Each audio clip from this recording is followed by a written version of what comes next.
Rock and Roll Express, that man, I think that's great that they're going in the Hall of Fame. You know, sometimes you think maybe they wouldn't have been represented because they didn't wrestle in the WWE. I mean, they did for a cup of coffee, but they were never really Vince's guys. And so it's great to see them. I mean, they were fantastic. I wouldn't say that the Rock and Roll Express were as big as Hulk Hogan. The only person that in the South that was as big as Hulk Hogan was Jerry Lawler.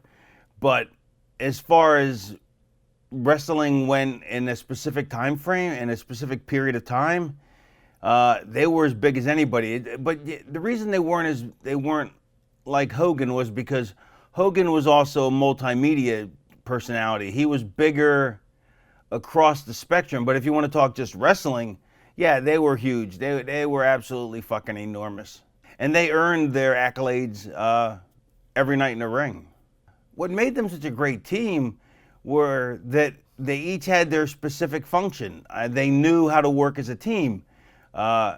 Ricky got the heat on him and sold to the point where teenage girls would cry in the front row, and Robert would get the hot tag and make a fiery hot tag.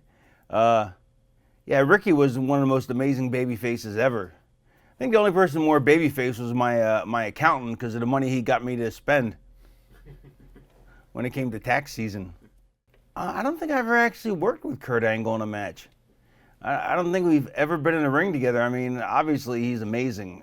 Just absolutely, I don't think anybody's ever picked it up and been that good at it, that fast, and that good at it, period. I mean, just absolutely amazing. But, you know, the guy wrestled in the Olympics with a broken neck and won a gold medal in a weight class that he was too small for.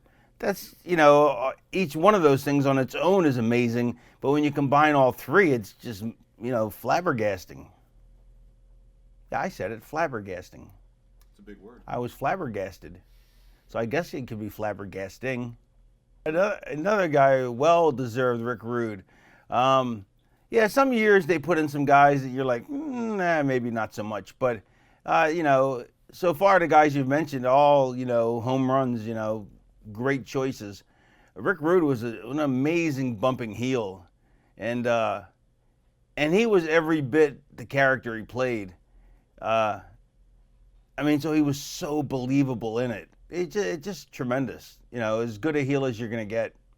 I've only seen him get in one fight, and it was hilarious though, because he went to drop the guy on his head, and then they slipped they were on a hill and they slipped in the mud, and then like they both took a bump. You know, it was hysterical. It was a comedy of errors. But you know, Rick of course beat the guy up. But I mean, it was hysterical. I'm sure it was his most comical fight because of the slippery mud.